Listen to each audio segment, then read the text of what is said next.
His most recent critical book was Worlds Woven Together, a collection of essays on poetry from around the world, which was published by Columbia University Press last year.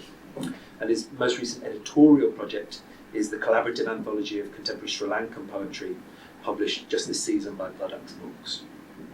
His most recent book of poetry, The Million-Petaled Flower of Being Here, was published in 2019 and shortlisted for the T.S. Eliot Award, the Forward Prize, and received a Poetry Society recommendation, as well as a Northern Writers Award. It's one of the things we're going to hear from tonight, amongst the medley of new work and old work. So if you join me together in welcoming Vidyan.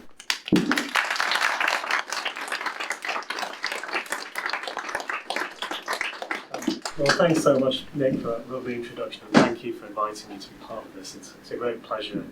So I'll begin by reading a poem from the first book. It's one of those poems where, and I don't think I could say this about any of my poems anymore, I don't know what it means. And I don't really know. But it mentions something that's slightly to do with sculpture, so I thought I'd read it. And it's called Snow. Snow. What I'm saying is, this isn't the right kind of snow. Sure, the anchors call it treacherous, but I've met it down dark alleys all my life. No, snow should always be, as kids have it, a miracle of whiteness at the pane.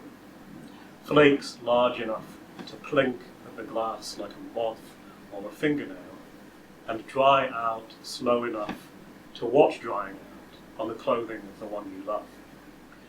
Forget the ice box favoured in the emergency room. It's snow like this a heart comes bedded in. And forget those now useless runways. Planes in mid-air grow sensitive. The riveted metal of their wings goose pimples as they go swooping through two kinds of white. The difference between snow and water is the difference between dialectic and a kiss, between a birth certificate and spare change. This much you already know. What you don't know is snow, is slanted crystals the halo round a sodium lamp can't bear without shuddering. While credit shifts and melts and hardens and is lost, as the great man says, as water is in water, his words are merely so many thought bubbles made visible as we breathe in a snowy climate. White shapes of breath that want, like the smoke from a cigarette, or the super slow-mo ripples of a cube of gelatin bounced off tile, to be the drapes and folds of statuary. The bare ruined choir, the coloured glass, is stained to a white radiance and goes without remainder into water, a new beginning. Yet the snow we ball and build into forts we'll live in when all grown up wants to change always into a white beard.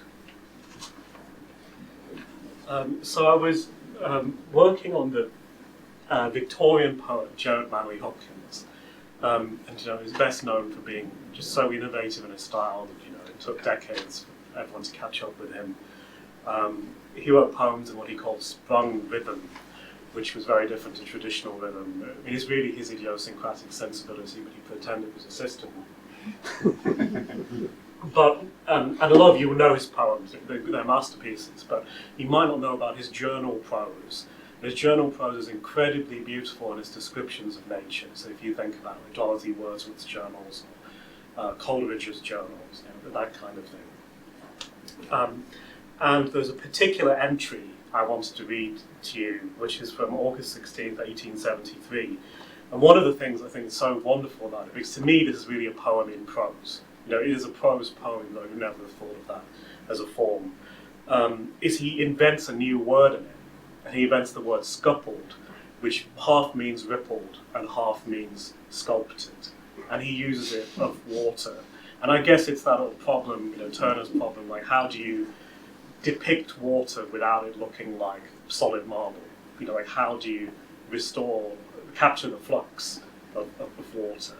But it's also, of course, because Hopkins is he's this Jesuit poet, he's Catholic, and it's Victorian time period, everyone's worried about God, where's God going to, and where's God already disappeared to. And when Hopkins looks at nature, he wants to see it as the artwork of God. So in a way, he wants to really see it as God has sculpted the water. And I think that's what makes this so beautiful. My toddler, well, he's not a toddler anymore, he's 4, he's obsessed with clouds. And Hopkins is one of the great describers of clouds, although he never uses the technical terms, which themselves were made up by a different Victorian. Look how. So anyway, August 16th, 1873, and it's just wonderful. Everything's in this thing. There's a sexual desire towards a man which he can't really admit to himself, all sorts. You'll see, it's brilliant. Okay, right. August 16th, 1873. We rose at 4 when it was stormy, and I saw dun-coloured waves leaving trailing hoods of white breaking on the beach. Before going, I took a last look at the breakers, wanting to make out how the comb is morseled so fine into string and tassel as I have lately noticed it to be. I saw big, smooth, flinty waves, carved and scupped in shallow grooves, much swelling when the wind freshened, burst on the rocky spurs of the cliff at the little cove, and break into bushes of foam. In an enclosure of rocks, the peaks of the water romped and wandered, and a light crown of tufty scum, standing high on the surface, kept slowly turning round. Chips of it blew off and gathered about without weight in the air. At 8, we sailed for Liverpool in wind and rain. I think it is the salt that makes rain at sea sting so much. There was a good-looking young man on board that got drunk and sung, "I want to go home to Mama." I did not look much at the sea. The crests I saw ravelled up by the wind into the air, in arching whips and straps of glassy spray, and higher broken into clouds of white and blown away. Under the curl shone a bright juice of beautiful green. The foam exploding and smouldering underwater makes a chrysoprase green. From Blackburn I walked, infinite stiles and sloppy fields. There's been much rain. A few big shining drops hit us aslant, as if they were blown off from eaves or leaves. Bright sunset, all the sky hung with tall tossed clouds. In the west with strong printing glass edges, westward lamping with tipsy buff light, the colour of yellow roses. Parlick Ridge like a pale goldish skin without body.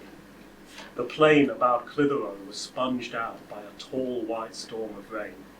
The sun itself and the spot of Session dappled with big laps and flowers in damask of cloud. I never understood what he means by Session, that's in scare quotes, if anyone has any ideas. But we hurried too fast and it knocked me up.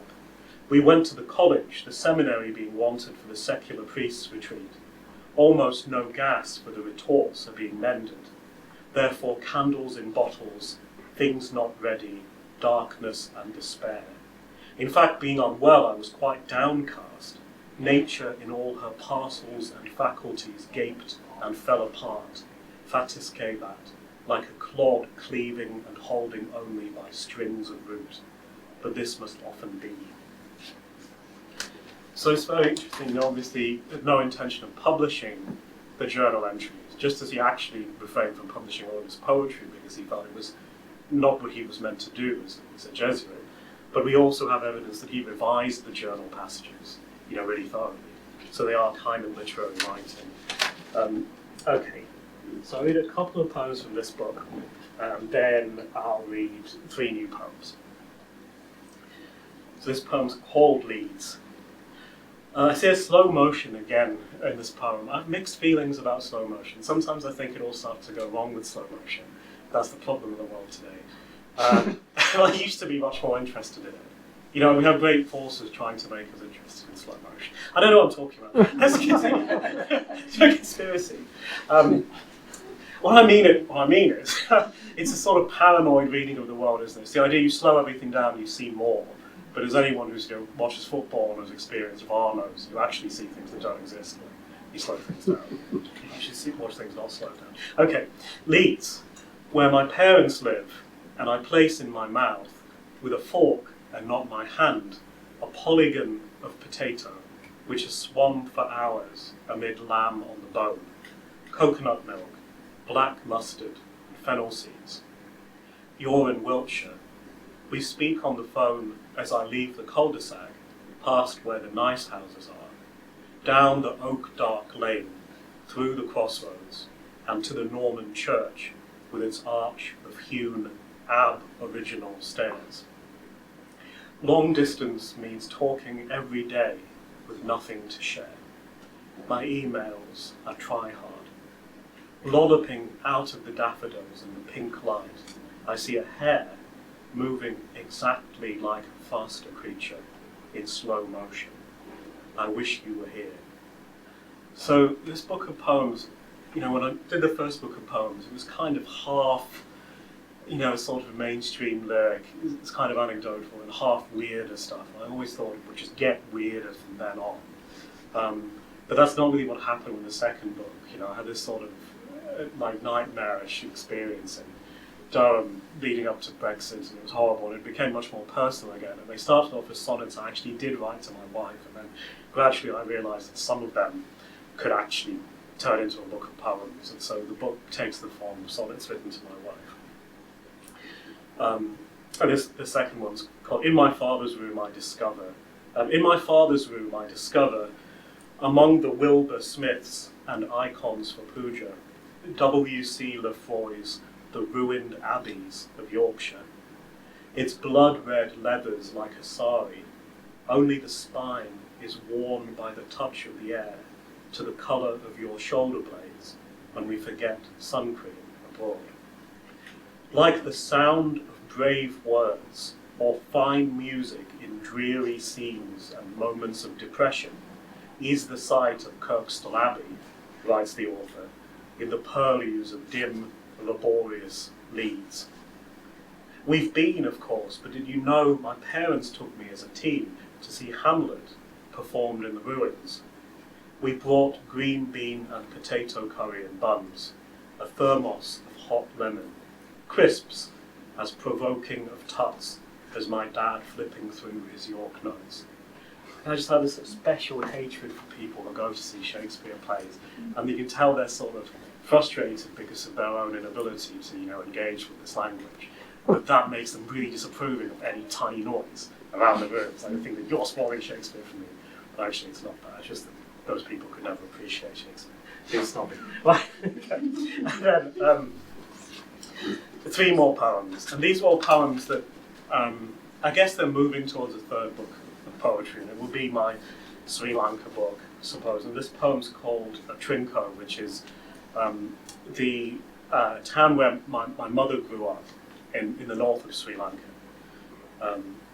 And it's really a poem about the Shiva statue, Nataraja statue that my grandfather, who I never met, used to worship there. You might have seen the statue. It's like, so he's dancing atop this sort of dwarf, which he's got his foot on the dwarf, and the dwarf either represents ignorance or the ego, depending on how you see it. And he's surrounded by the sacred syllable Om, and he's kind of kicking his leg out a bit like Michael Jackson. So that one, so if you've seen it. Trinco, egg hopper and chumble for breakfast, and a glass of wood apple juice, whose odour one learns to block out, by concentrating, for instance, on the hotel worker pouring from a Coke bottle fish food resembling peppercorns onto the oblong, glowing pond. Rioters squatted once in the boughs of the shadowy Mahilam by the temple with its red tile step, where the grandfather you never met sat and played the harmonium. Here's the statue of Shiva dancing, spoken of for years in your family, his fingers and toes as frailly miraculous as a baby's. He has loops in his ears, his eyes have irises and pupils. Even you could lose yourself in the detail of his snake-like hair, as in the leaping motions of a fire. Oblong, my mentor, great poet, sadly he's dead now, Roddy Lumsden, so much for us, owes so much to him. He used to have a list of banned words, words overused in poems, like careen, for instance, or plinth, or something. he didn't really like oblong, but I didn't really like that word. It's like that. I think it's oblong, maybe it's lambent or something, like the BL sound. So this poem's called Pilayar, which is another name for Ganesh, or elephant-headed god, and it's really one of those poems I could ruin by introducing it. So it's about a story about how the Mahabharata, the Hindu epic, was written, and it explains why whenever you see a Ganesh statue, one of his tusks is partly broken off. Pilayar, that's Ganesh to you, is pictured with a broken tusk. Why? The tale was added late on to the Mahabharata. Vyasa, author, requiring a scribe, asked that noble child with an elephant's head. Only, replied the god, if once begun, we do not cease. My pen mustn't rise from the page. So the poem became difficult. Vyasa improvised knotty passages. Pilayar had to pause and pass, while he, Vyasa, also took a breath. When the pen broke, Vyasa, as promised, kept unrolling that wonderfully embroidered carpet of verse. The elephant god had no choice. He snapped off his tusk, dipped the end in ink, and wrote with that. Since then, all writing everywhere has this character. It can't decide whether to speed up or slow down. It wants you to understand. Then it plays hide and seek. There are two people here, even before you arrive, playing tug of war. Impulse and form, breath and language.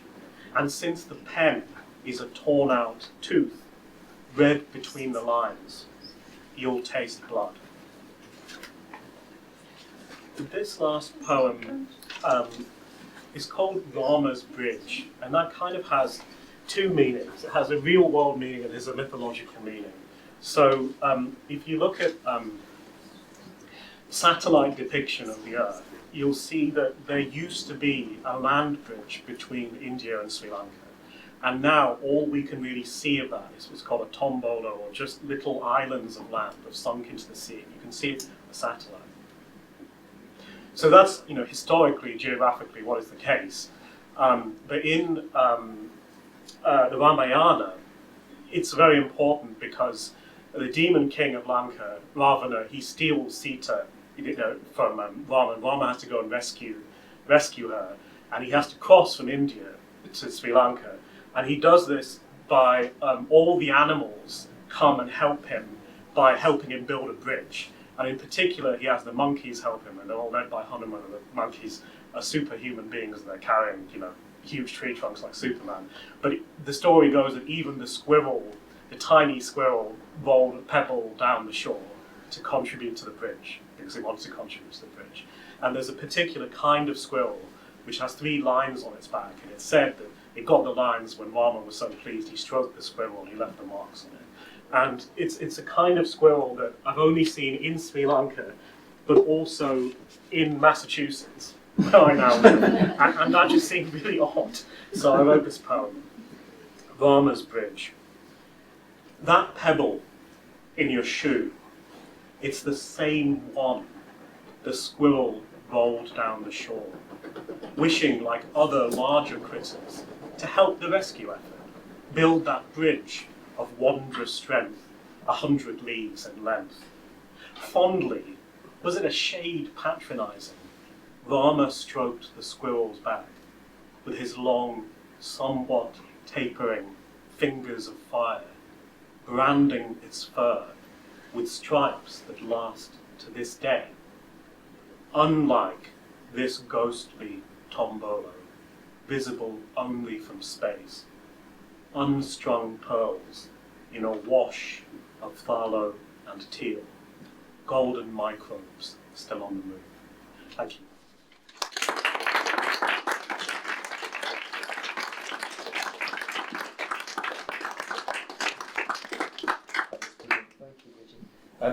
I'm going to welcome up our second reader straight away. So, someone who's not quite so local, but is kind of making a return because she's also involved in the exhibition downstairs. Caroline was born in Germany, of French and Norwegian descent, but lives and works in London. And the weave of that's important because it bears on the work quite often. Caroline Bergvall is an interdisciplinary writer, sound artist and performer. She's the author of 5 books, including the award-winning Drift, which was published by Nightboat Books in 2014, and also the author of unique performance works like the multi-sensory stage work Nattsong, first presented in 2021, but something we might hear the echoes of tonight. Many accolades include the Bernard Heidsieck Literary Prize from the Pompidou Centre, and I'm delighted to welcome you. Thanks, Karen.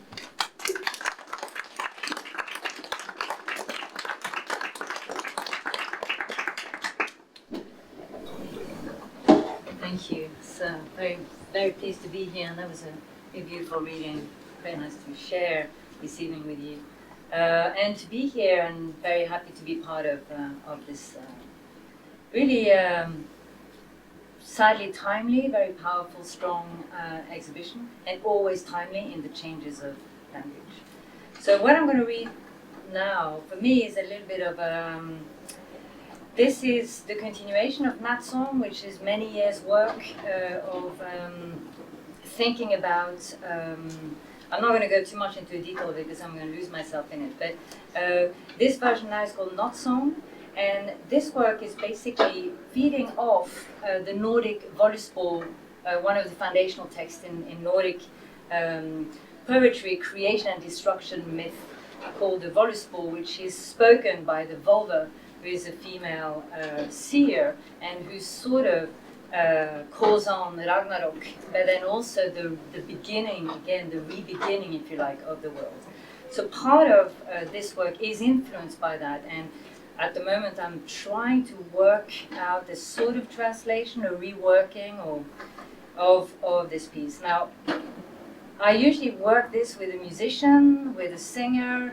There's film, there's, so this is just me on my own, so we'll have to see. This is a piece where I sort of always insisted that my voice, when I read it out in the performance, there's always samples, that my voice triggers a number of sounds and a number of other voices. So the idea is always that the voice is always multiple, that coming from these distances, my voice cannot sound alone. So here I am. I'm going to try and do some of this, but I've chosen the slightly easier passages, and then we'll see if there's time for a little bit of the Nordic thing.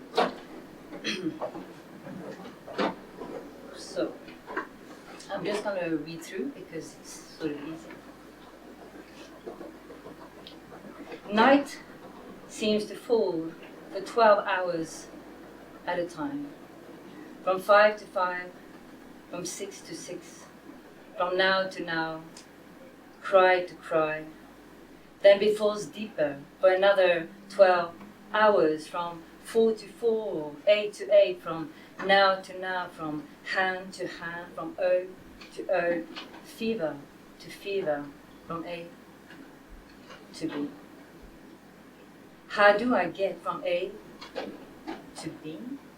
A to base, A to U, U to base, U to B, C, U to B, C, A, B, C, U, makes a start, X to Y, A to A to base, base to B, base to B, base to B, is like arbor, anxious, arbor, essent, base to B, S, breath to base, arbor,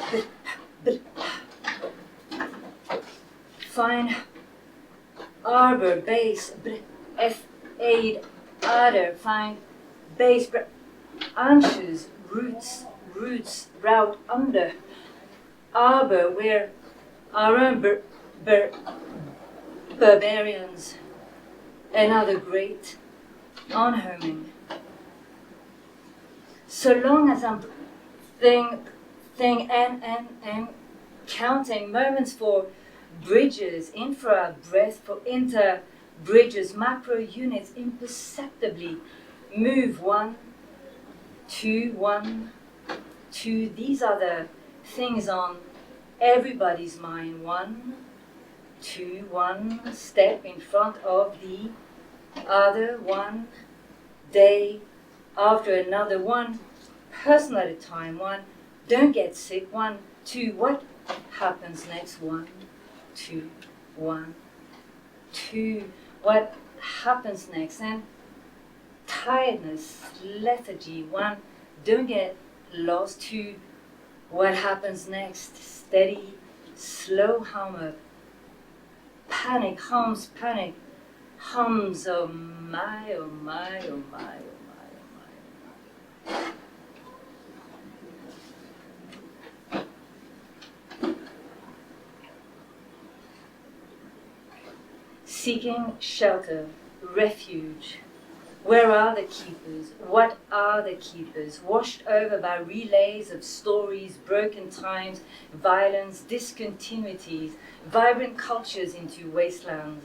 Stem words, seeded sounds, complex root grammars, ripped out of tongues, dried out rivers, shaved forests, jaws, memory, bones, unaccountable, fever, host, coral, host, trees, host, songs, host, owls, host across the weekend muscle of the large body, this vast life vessel, tattooed under skin still maps out, harboring ways hidden under breath like veins lay, escapes, tenderly, fugitively, rests with one member, her members, you in the deepening knot. Seeking shelter, refuge from this X to this Y. We thrown on to the route, follow the route, the course circa 1160, the path passageway 1170 with no end in sight.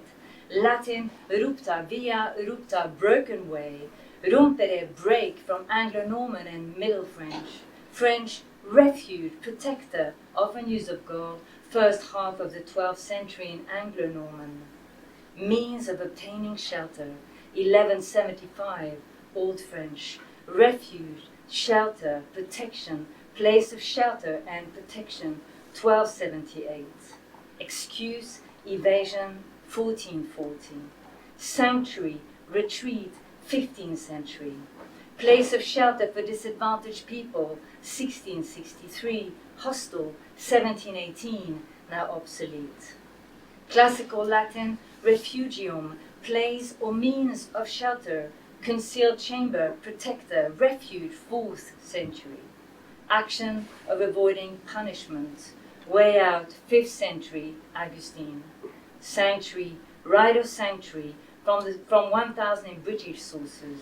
6 cities of refuge, cities of sanctuary, sanctuary cities, 2017. Rebel cities, 2012. 100,000 welcomes, 2005. Refuge, refugio, Old Occitan, refuge, refugi, Catalan, refugi, 13th century, Spanish refugio, mid-13th century, Portuguese refugio, 15th century, Italian refugio, 1319. Compare earlier, refus, noun, and refute. Compare fugue. Refugere, turn back and flee. Run away, flee as fast as you can. If the road ahead is blocked, what happens from today? Is this night's work? Is this that dark alert? Is this not's work, crash course awakening? It's now on hides, on hinges.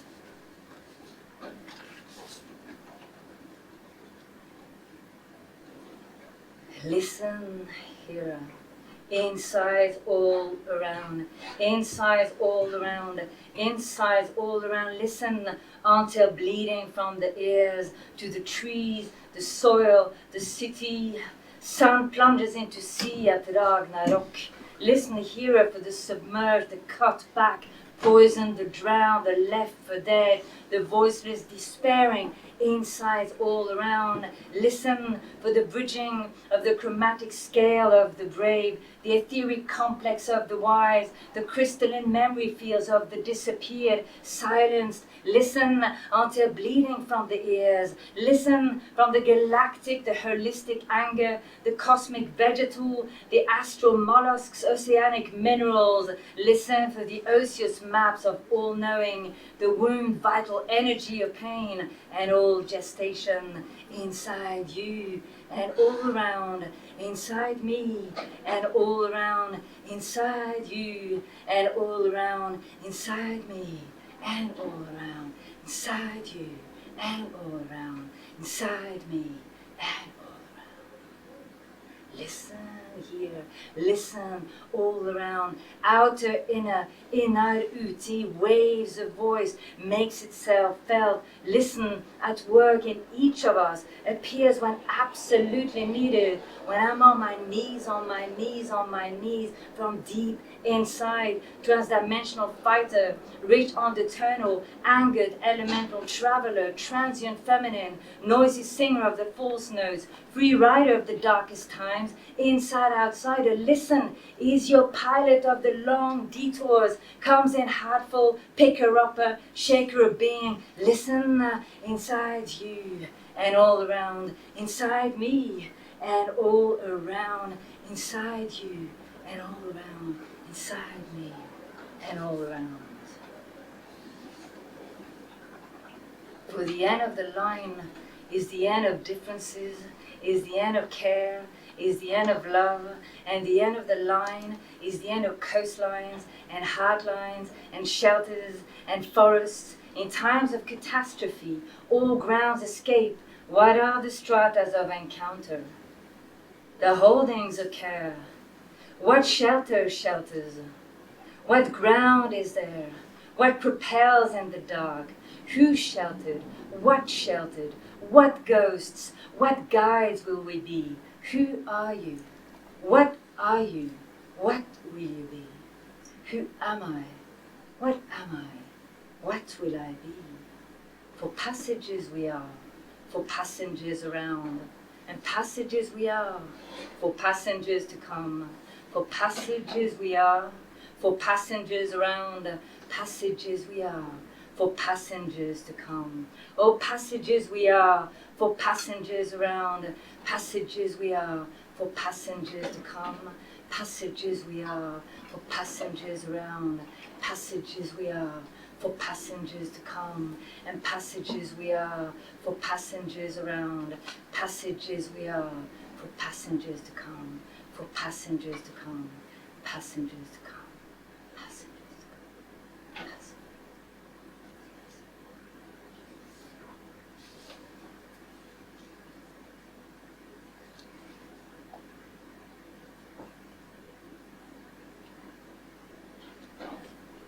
What is found to have been lost is found to have been lost. What found to have been lost? What is to have been lost? What is found?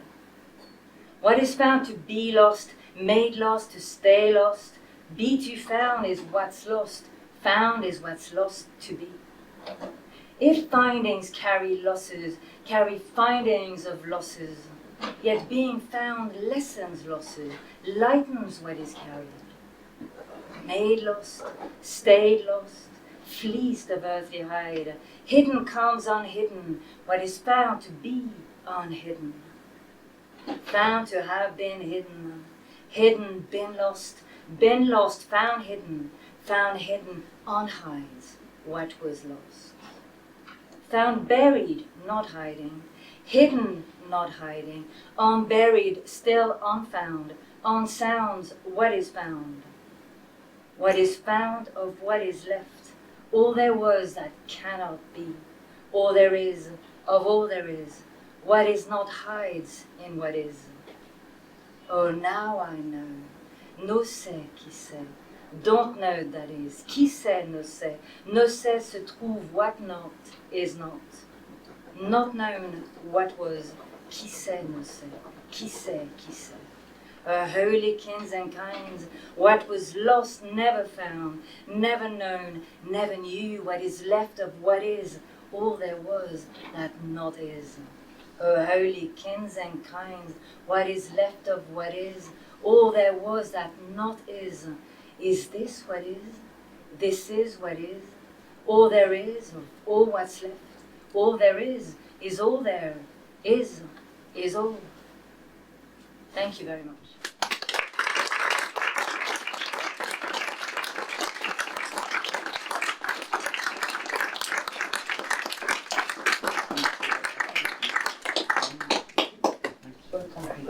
That was fantastic.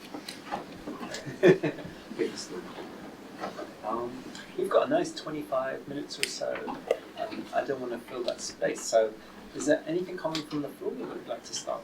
Please. Hi, I've got a question for Caroline, if that's all right. Your work, I find, relates a lot to speech and the way people use spoken language. I wondered if, when you're composing your work, do you use speech at all when you're composing, or are you dealing in a written way with that spoken language? This piece is still in its performance state, if you like. So you're absolutely right. I have a tendency to write, also speaking it aloud, and to look for the rhythm I could potentially follow. So that's also where you have staccatos and things like that that are not so much related to oral speech, but related to speaking, the act of speaking, so the breathing or the interruption of breathing. So yes, that's very much the way, notably the pieces that I read today, some of the shorter lines are very much created also thinking about oral, but performance, I suppose, how that might sort of manifest itself in the spoken form. Do you make sort of little snippets do you make little recordings of yourself as you're going along? Or? Sometimes, just in case I forget. Well, I didn't read any of the Nordic stuff today. It was very much embedded, but certainly the Nordic voice that I've been trying to develop is a sort of mixture of the Old Norse and contemporary English, and it's quite taxing to find that voice. So for that, I was definitely recording myself to try and find a rhythm that fits both with the Voluspo and with this language that I don't know how to pronounce because it's ancient Norwegian with contemporary English. And for that, I definitely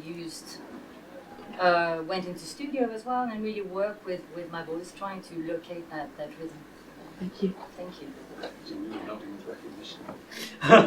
No, that just all, it made a lot of sense to me. I suppose, so I grew up in Leeds, but I don't have a Leeds accent. That's because I grew up with a speech impediment. My parents sent me to speech classes to fix it. But then only later did I realise that they also didn't want me to grow up with a South Asian accent because they thought it would be stigmatising.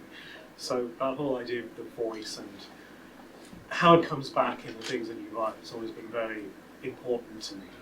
And I guess I was a bit sceptical of the idea of finding one's voice because I went through that speech and drama training, that elocution training. It allows you to create a sort of glitch-free performance, but actually trying to get away from that and get some of the noise and the hesitation and put it down back in. So there are things there that just sort of struck me. Well, Bart was always saying, he was sort of, towards the end of his, when he's sort of done a lot of very sort of organized, cleaned up interviews, he sort of started to get irritated when Le Monde would clean up his hesitations and repetitions, because he felt that was very much part of the way he was trying to think about his thinking, basically, that thought is also contained within what you can't finish or what you can't, so, Something that comes up, I couldn't help but notice both your readings, but both of your respective work more generally, this kind of digging into personal backstory, but let's say digging into history. You dropped to the 15th century in the middle of that, I'm sure, at some point. So going back in long time or recent time, but sort of going there and looking for curios or the unresolved or something. I mean this with a compliment, but like going irresponsibly back and taking what you want to find for the project. And I'm wondering if you talk about that a little bit. It doesn't need to be massive or profound, but what this kind of looking back does as you're writing to look forward, if that makes sense. I know there are strong personal resonances of that for you, as well as investigative ones for you as well. Yeah, I mean, I've just finished, or this work now has these Nordic connotations that also is that's the sense of the etymology of the word refugio. But yeah, for quite a few years now, I've used medieval texts as part of my work, and in Drift, it was the seafarer that I was trying to think in an adaptive form of English that could still think about the histories of that text, but also of that language. Have worked a lot with Chaucer, and have sort of created my own sort of book-length Wife of Bath, again thinking about what that voice represents, and like the prologue she has in the Camp Bretagne is not long enough, so I gave her a full book of that, and it's been really a pleasure of mine to be able to do that back and forth. And actually, I don't know if it's responsible or irresponsible, but thinking very much about Christa Wolf, the work she did with Medea and Cassandra, and she has a sense, she says, and I use that at the beginning of a first version of what I call Alison Sings. She talks about recognizing the need one has for the ancients, and that the taboo of trying to break through that actually if you can confess that you have that need, then you're opening up doors, the porosity of times, basically. And of course, that porosity is sort of visible in these old documents and the parchments that you can relate to, and the damaged material from time that you can sort of look at and work with as well. So there's also the material trace of that, if nothing else. But for me, it's allowed me to be freer in my narrative poetic work, especially with the Chaucer work. But otherwise, just a sense of, because of the medieval being the performative aspect of reading poetry in medieval times, in more communal ways, is something that I have found really exciting for the development of my performance voice, but also my text. So it takes me a long time afterwards, in fact, to go back and try to understand how can I translate that into book form. But yeah, that and I sort of call it transhistoric, and really think about that traffic in that way. So you take these to ancient places too. It's well, in the first book, I tried to write a poem about Sigiriya, which is this kind of ancient rock fortress in Sri Lanka. It's constructed at the top of modern rock, which is kind of like all the stuff that was once inside a volcano, and then the sides and everything runs away and leaves this big dollop. And there's a very paranoid king who's lived atop it, and it was sort of like a real life Kubla Khan. Doing research on it. But the thing is, I think that was my one success, is actually doing research for a long time and then turning it into a poem. Generally, I find that I'm not very good at it. I think it needs to sort of come, I don't know, digested in some other way. But yeah. But some of the recent references to Sri Lankan long histories come at a time when you're also editing contemporary Sri Lankan work. Yeah, that's right. So we did this anthology, and it's mostly post-independence poetry, though we could dip back a little bit further than that. I never really thought of myself as an archival scholar, so it's a lot of fun to go to archives and dig up things which are long out of print. And not necessarily because they're very old, but just because they've been produced on the margins of literary culture. The standards of publication are so really poor in Sri Lanka, and poets have to struggle against that. So yeah, I think there's been a little bit of that. I think at one point I sort of thought, I should write an actual book, and it would be like history of Sri Lanka, and it would be sort of those unrhymed sonnets like Robert Lowell's. And then I remembered that I hate those poems. I sort of thought, why do I really want to do that? So I think for me it's always been a problem, like you have this sort of the subject matter, but then how is it going to get into the poetry? And often it doesn't, and you don't actually find the container, instead what appears is something else. Is that part of your attraction to the journal, mate? Yeah, I tried to keep a journal ever since I turned 30, but it just doesn't work. It's just a bullet fish. And some people have this tremendous gift, sensitivity for that. Like if you read Coleridge's Journal, Dorothy Wordsworth's, or like a more recent writer would be R.F. Langley. You know, it's wonderful writing. There's something about that. This kind of almost pure. It's not pure description of something, and it hasn't yet been submitted to what Ted Hughes called the literary process. It's sort of just noticing the description. I love that kind of writing. So yeah, go for it. So I think it builds on that really, but I hadn't noticed that both of you all do take cues from origin stories, or at least I don't know whether although it's deliberate, it might have been incurate, but and then I checked again on the blurb for today, and let's think about intercultural, which is a term that you can come at it any which way, but it made me think, and you can say about these things independently anyway, but to what extent origin stories are important for people trying to navigate intercultural spaces, and I build on the things that you've all both said now in terms of being forced into forms and language and sense of who you are and all the rest of it. And my sense of coming to that was the fact that actually origin stories help unpick all these identities that are forced on you, or subtly or overtly. And I don't know, so that's one thing, how much that resonates with you, and separately, just is origin stories really important in your work? Obviously it is, but why? And so those are the questions. Yeah, that's a great question. I think I was asked to co-teach a course on epic poetry. I felt very, the great burden of that, and to be sort of the transmitter of the canonical classics, because the way the course used to run, it was Homer, Virgil, Milton. So it's these epic poems that are oral poems in a sense, like the Homer, it's all these oral works which have come together and been put into writing, and they're also in a sense origin stories.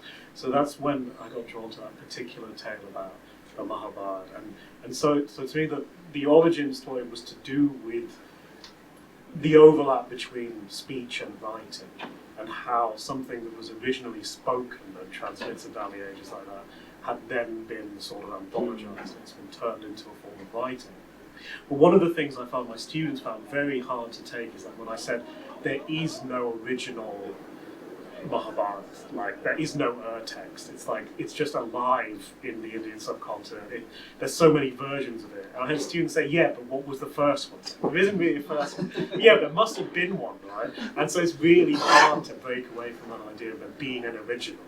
Right, so that's a different kind of origin. Like, where does the text originally come from? So I don't know if that really answered your question. No, it's fine. I just wanted that reflection on the inspiration anyway.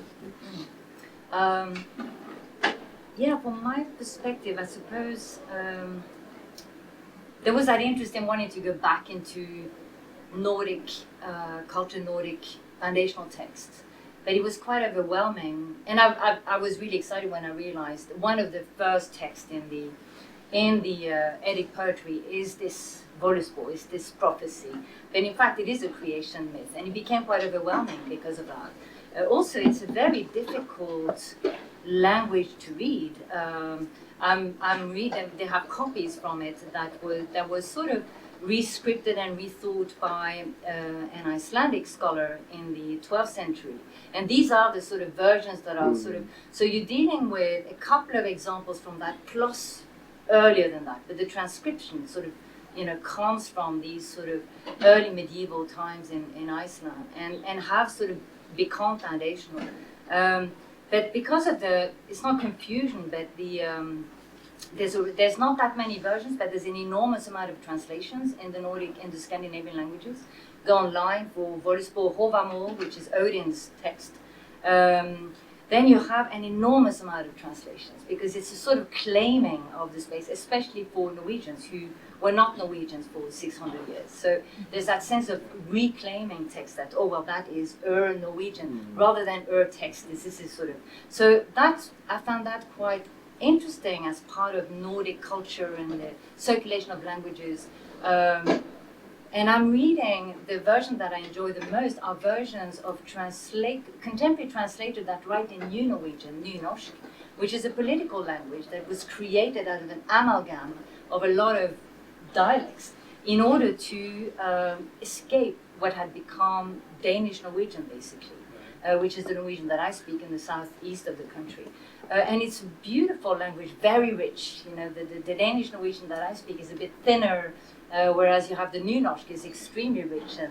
And that I find exciting, that so many translations and so many translated poets are using Nynorsk to be thinking about some of these older texts as well. So that perhaps the way to the future of a language. You know, it's as though at some point in my attempts at the moment of working with the Voluspo, in the sections I can't yet read, there's the word origins, because there's that sense that, well, there is no origins, and yet it's all to do with trying to trace up some kind of moment, you know. So yeah. Yeah. Trying to fix the Exactly. effects. Yeah. There was definitely This is a question to both of you. So in the work that you shared with us today, I'm interested to know about your use of language and registers. Like when you're creating this work, do you find that it is coming quite intuitively, or are you making very intentional decisions of when you're using certain languages and at what points? That's a good question. Robert Frost said the poem cannot be worried into being. Like the light of its own melting, like a piece of ice on a hot stove. And I come from a family of warriors, and the preferred method of creation is like a very neurotic, bitty, adding something to this kind of nest which is meant to desperately contain oneself and protect you. So actually, I think my process, it is kind of, but there's something, actually, just to put on someone else again, something A.K. Ramanujan said, Indian American poet, said he was the hyphen in the phrase Indian American, where he said an edit can be inspired as well, right? So he's trying to break down that idea of there is sort of the unself-conscious, rivering, inspired thing, and then there's a kind of fuss budget and sort of stuff like that. So it's sometimes quite hard to tell, I guess. Like I sometimes fall into editing, so I'll just be editing something that never came right before, and then suddenly you plunge through a trap door and you're being carried along by this underground river and stuff like that. So that happens, and if you sort of start with that, it turns into the other thing. For me, it's I get totally lost, and it becomes part of the function of the work that I am lost and I'm trying to find my way through or out or whatever. And so in Drift, which was around notably the seafarer, a lot of the log has to do with being lost, the fog, not understand why I'm doing it, you know, and that becomes part of the work, because it's as though I'm looking for a platform onto which I can place that work and perhaps place those explorations of language. So, yeah. A bit overwhelming at the moment, I have to say. Sounds, you know, like I can't wait to go back into, because I have pieces that are much more, intuitive and joyous in that first, you know, but I find myself since, Can I ask a quick follow-up question about the Nordic work that you're doing? Do you find that you have to put aside your your contemporary knowledge of the language to be able to kind of go deep into these texts, or are you using that as like to inform kind of the way that you're? I still can't read it. So it's extremely slow motion, very slow, because even just today coming here, I was again looking at the first word of the Voluspo, which I can't pronounce, which I always spell wrong. You know, it's like, well, why are you doing this work? Because I also don't want to learn the language. What happened with the seafarer is that I sort of was working with the thorn, that sign, and I worked on the narrative of stumbling into the old text and stumbling into the old terrain. And I find that this archaeological aspect of it, the soils of languages, like Robert Smith and this whole idea of geologies, I really find that fascinating. And I've written about the midden in language, you know, and 4 writers. So for me, this idea of stumbling upon this word I still can't read, but that could be half a cup, perhaps, of ceramic in a midden, you know, there's something about that. And so I just have to work my way through it. And the performances are stepping stones, and they are all providing ways of thinking about the contemporary in relation to ancient materials, how to relate to that, how to offer that perhaps up, also with all its misunderstandings, my own misunderstanding as well, and then see how slowly it finds a form that might be a more completed poetic form, if you like. There's a hand at the back somewhere. Well, no, it's actually a poor version of the question you asked, using a much more stodgy term, which is tradition, and I think it's already been asked and answered in different ways, and the way you kind of both of you either engage or eschew that relationship with tradition, the need to wear it lightly perhaps, at different points you draw on it or maybe don't. Yeah, well, I think sometimes you don't. Yeah, like I write critically about poetry. I have a lot of time for experimental hybrid work, that gets away from the lyric eye and there's prose in it and all sorts. But my own poetry-wise, I'm a sort of lyric dinosaur, and I do feel very enabled by, the form of the sonnet. When I wrote that book. The title is actually from a Philip Larkin poem. Larkin, probably a pretty terrible person. I wouldn't really want to meet him, but you don't always choose what your influences, and so I've felt sort of enabled by traditions from all sorts of all over the place, more than disabled or stymied by them, I think, because it's sort of it seems like a necessary alternative sometimes, because what would come instinctively isn't necessarily pure. So you have to sort of go with something that doesn't come instinctively, something like that. Yeah, I agree with that notion of the impure. Certainly, I don't see tradition, but you could say that the 20th century is already tradition, and early modernism and the late 19th century and all the avant-gardist work that took place is already tradition. And for me, I definitely work a lot through that. This whole notions that also brought in technologies, notably for writing and for voice and all that. So I find all that, I'm totally part of that tradition, if you like, but not perhaps so much in a sense of solidifying it, but more because of its still potentials of, well, first of all, that hybridity, the way things get transformed in their contact in performance or technologies, and a sense of freedom with the material of words themselves, really digging at that and really playing with that and taking those apart and seeing where that goes. That is something that I enjoy very much from those types of practices as well. Those types of histories. As you were reading, I couldn't help but think of early Dada. Yeah, stuff. exactly. But at the same time, I don't really want to say that and force that connection upon you, which you might not want. So. Because it's not, Yeah, but exactly. it has it's not, but it's